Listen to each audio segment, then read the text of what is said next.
My name is Meredith, and I'm 34 years old. I live in Michigan, where my entire extended family has somehow managed to stay within a 20-mile radius of each other for the past 3 generations. Growing up Walsh means you show up to every holiday gathering, or you face the legendary guilt trips from Grandma Rose, and more importantly, risk being written out of her will.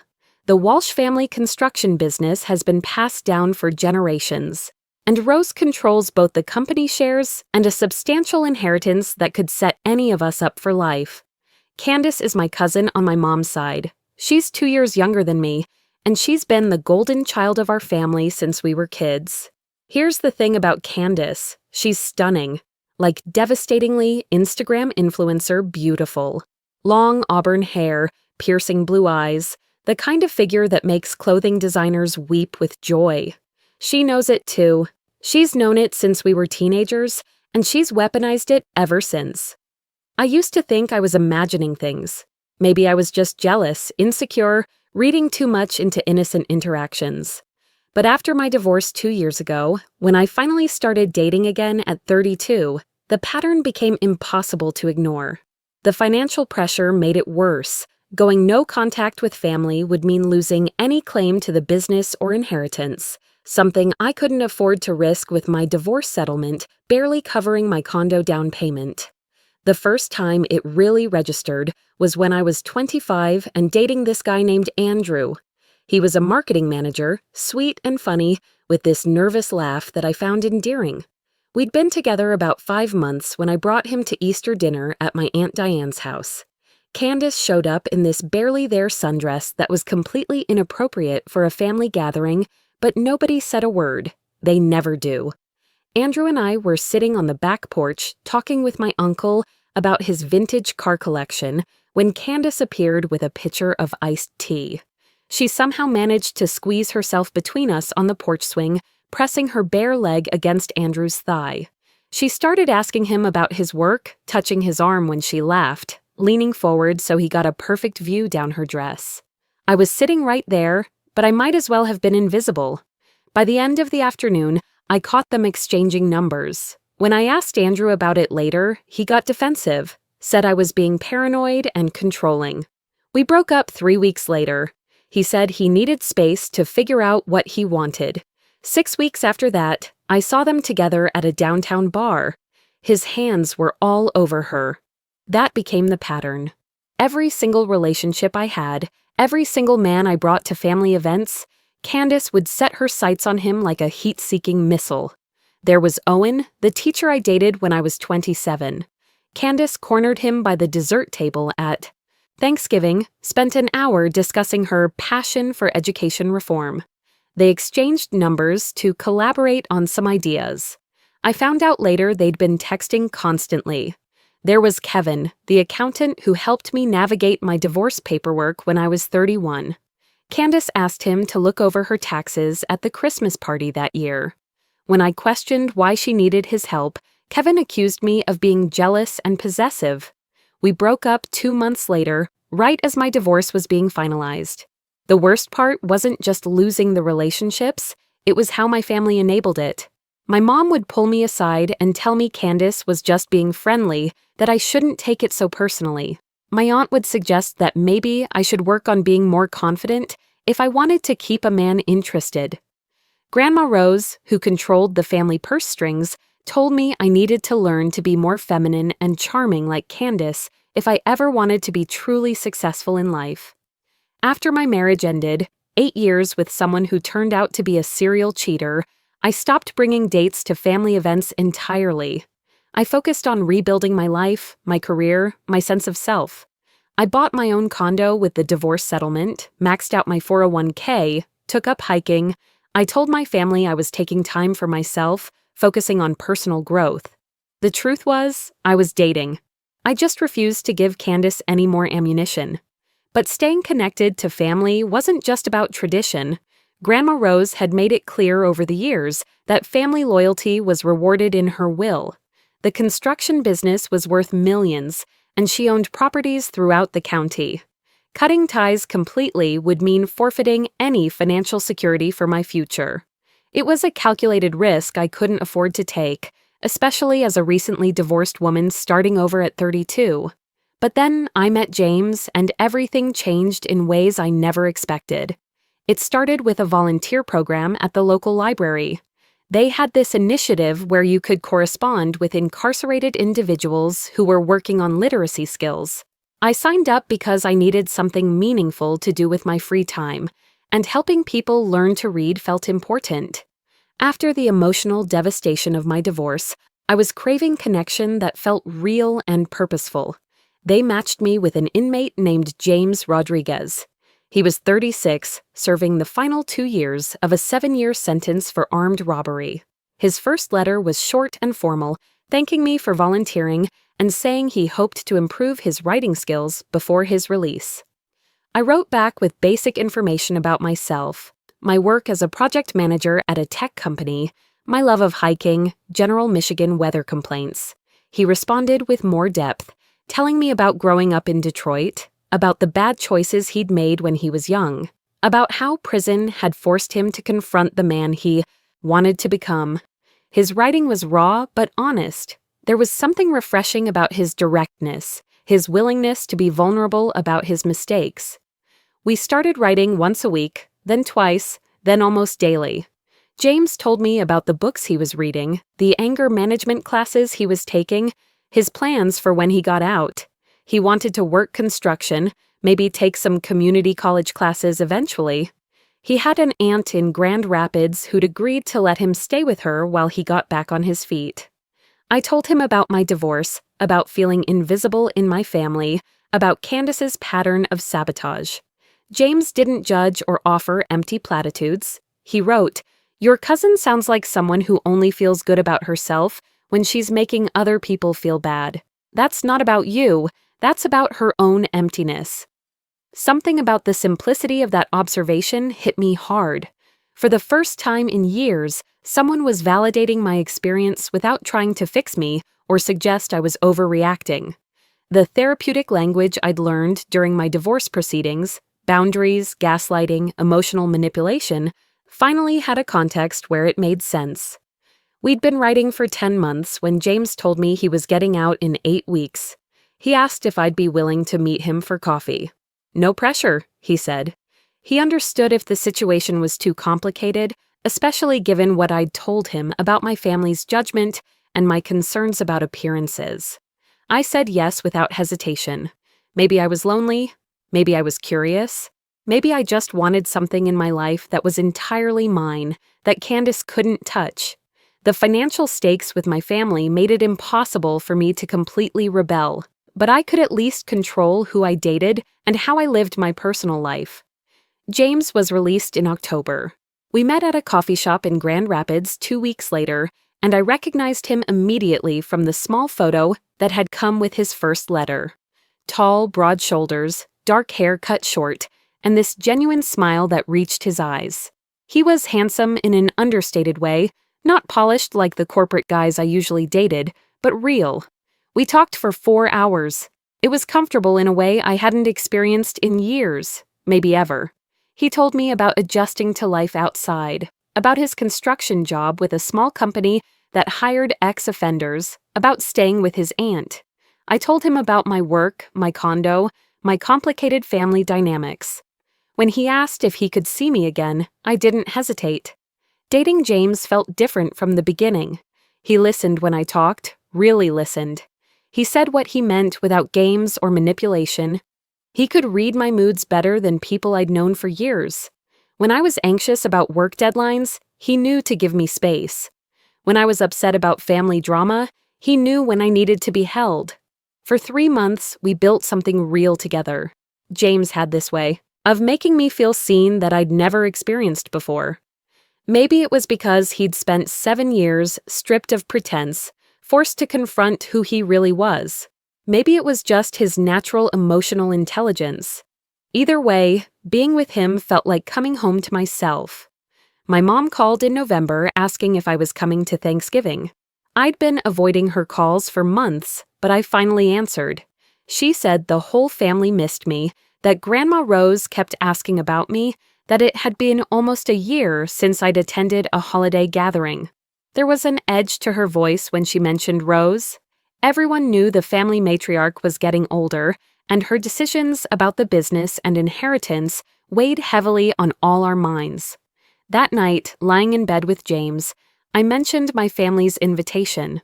When he asked why I was hesitant, I found myself telling him the whole Candace story again. Every detail, every humiliation, every stolen relationship. I also explained about the family business, about how Grandma Rose controlled not just holiday dynamics, but our financial futures. James was quiet for a moment, then said, "Take me with you." I laughed. "You don't want to meet my family, trust me." "I'm serious," he said. "Let me meet this cousin of yours." I told him it was a terrible idea, that Candace would destroy him like she had every other man I'd brought around. I explained her beauty, her charm, her ruthless efficiency at seduction. I also warned him about the family dynamics, about how they'd probably look down on his background, about how it could complicate my already precarious position with the inheritance. James just shrugged. "I've been in prison for 7 years. I think I can handle your cousin and your family's judgment." After thinking it over for 2 days, I thought, why not? What was the worst that could happen? Candace would seduce James, I'd lose another relationship, I'd damage my standing with the family even further. I was already walking a tightrope with them anyway. But there was something in James's confidence that made me believe this time might be different. He'd survived 7 years in one of Michigan's toughest prisons. He'd faced his worst mistakes and come out the other side determined to build something better. Maybe he really could see through Candace's manipulations. Thanksgiving morning, I woke up with knots in my stomach. James seemed completely calm. He wore a simple button-down shirt and dark jeans, nothing fancy but clean and respectable. His hair was neat, he'd shaved carefully. He looked like exactly what he was, a hard-working man who'd paid his debt to society and was trying to build a legitimate life. During the 45-minute drive to my parents' house, I gave him one final comprehensive warning. Candace is going to come after you hard. She's going to flirt, touch you, try to get you alone. She'll probably ask about your job, your background, your intentions with me. My family will be watching everything, how you respond to her, how you handle yourself, whether you seem like the kind of man they want associated with the Walsh name. I also filled him in on the key family members he'd be meeting. My parents, my Aunt Diane, my uncle who owned part of the construction business, my brother Danny who'd always been supportive, my cousin Julie who sometimes acted as a voice of reason, and of course, Grandma Rose, whose approval could make or break anyone standing in the family. James took my hand as we pulled into the driveway. "Meredith, I'm not going anywhere. I promise. Whatever games your cousin tries to play, whatever judgment your family passes, I'm here for you. We'll face it together." We walked into my parents' house and the whole family was there. The familiar chaos of Walsh holiday gatherings hit me immediately. Multiple conversations happening at once, the smell of turkey and my mom's famous stuffing, football playing on the TV in the background. My mom hugged me like I'd returned from war, holding me a beat too long while shooting curious glances at James. My dad shook James's hand firmly, asked what he did for work. When James said construction, my dad's face brightened. He launched into a detailed story about the deck he'd built the previous summer, asking James about different types of wood and foundation techniques. I could see James relaxing as they talked shop. This was familiar territory for him. My uncle, who co-owned the family business, joined their conversation, and I watched James hold his own discussing building codes and safety regulations. For a moment, I allowed myself to hope that maybe this would go smoothly, that James's work ethic and industry knowledge might win over the family before Candace could do her damage. Then she made her entrance from the kitchen. Candace was wearing a tight black dress with a plunging neckline and impossibly high heels. Her hair was perfect, her makeup flawless. She looked like she was attending a cocktail party, not a family Thanksgiving. But this was classic Candace, always dressed to draw every eye in the room, regardless of the occasion or appropriateness. She spotted James immediately, and I could practically see the calculation happening behind her eyes.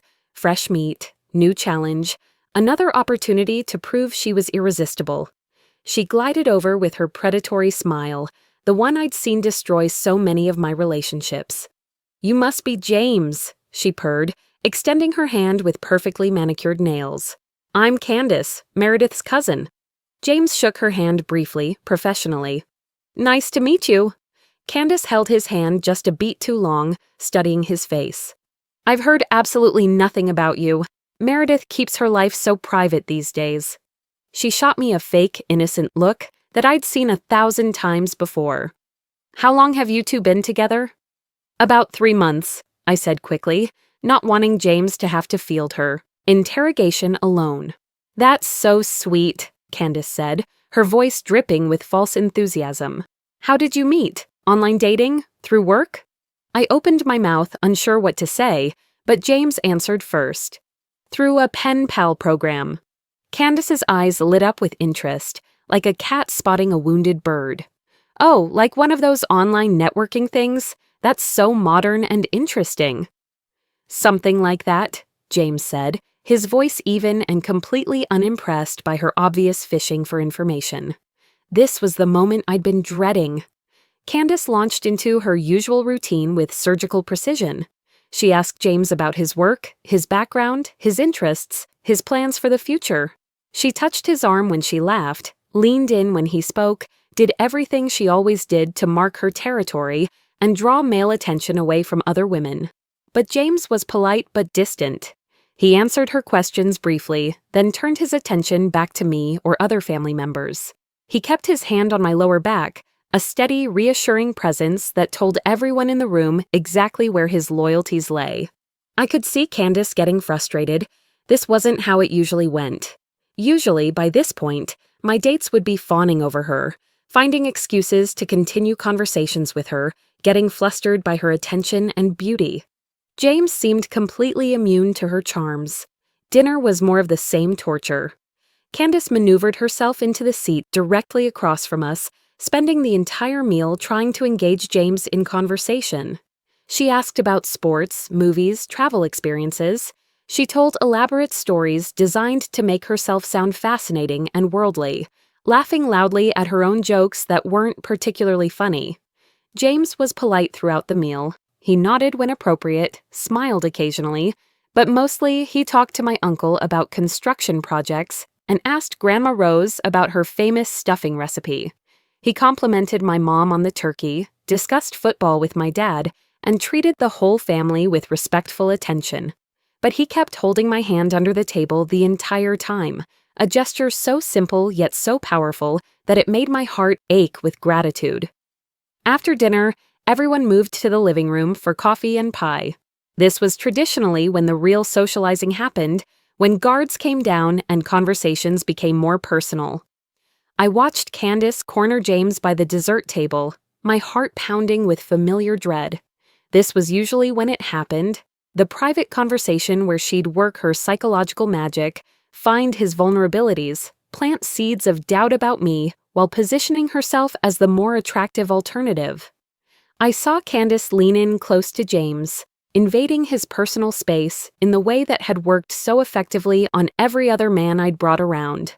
I saw her place her manicured hand on his chest, the gesture intimate and possessive. I saw her whisper something in his ear, probably some variation of the poison she'd used to destroy my other relationships. James stepped back immediately, firmly but not rudely. He said something I couldn't hear from across the room, his voice low but clearly final. Then he walked away and sat beside me on the couch, wrapping his arm around my shoulders. Candace stood by the dessert table looking absolutely stunned.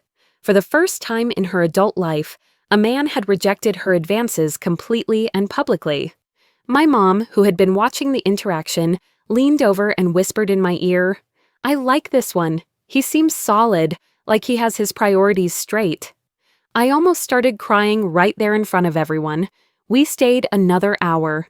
Candace kept circling, kept trying different approaches, but James didn't budge. He stayed with me, engaged naturally with my family like a normal human being, and treated Candace like she was just another person in the room instead of the center of the universe she was accustomed to being.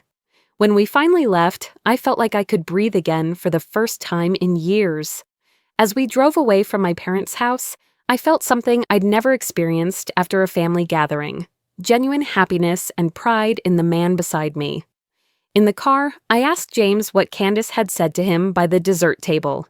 He hesitated, then said, "She told me you were damaged and insecure from your divorce, that I could do so much better than someone with your emotional baggage. She gave me her number and suggested we meet for coffee to discuss it." My stomach dropped.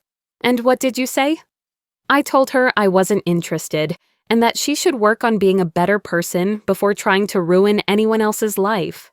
I started crying, not sad tears, but tears of relief and vindication, like something that had been wound tight inside me for years, suddenly released.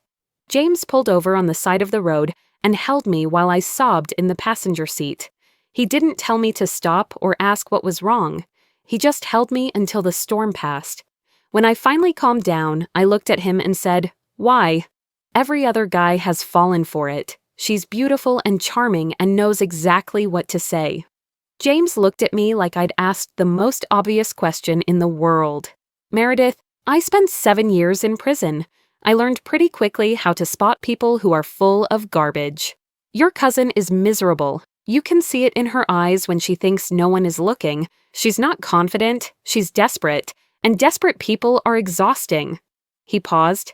"Plus, I'm in love with you. Why would I want someone like her when I have you?" I kissed him right there on the side of the road, like my life depended on it. That should have been the end of the story, but life is never that simple. A week later, my mom called. She sounded upset, said Candace had come over crying about me bringing an ex-convict to Thanksgiving without warning anyone. Candace had looked James up online, found articles about his arrest, told the family she felt unsafe and disrespected. She'd even taken the articles to Grandma Rose, expressing concerns about the family's reputation and safety. I was furious. "Mom, James served his time. He's been nothing but respectful and kind. Candace is only upset because she couldn't manipulate him." My mom sighed. "Honey, I know Candace can be difficult, but bringing someone with a criminal record to a family event without telling anyone isn't okay. Your father is very concerned.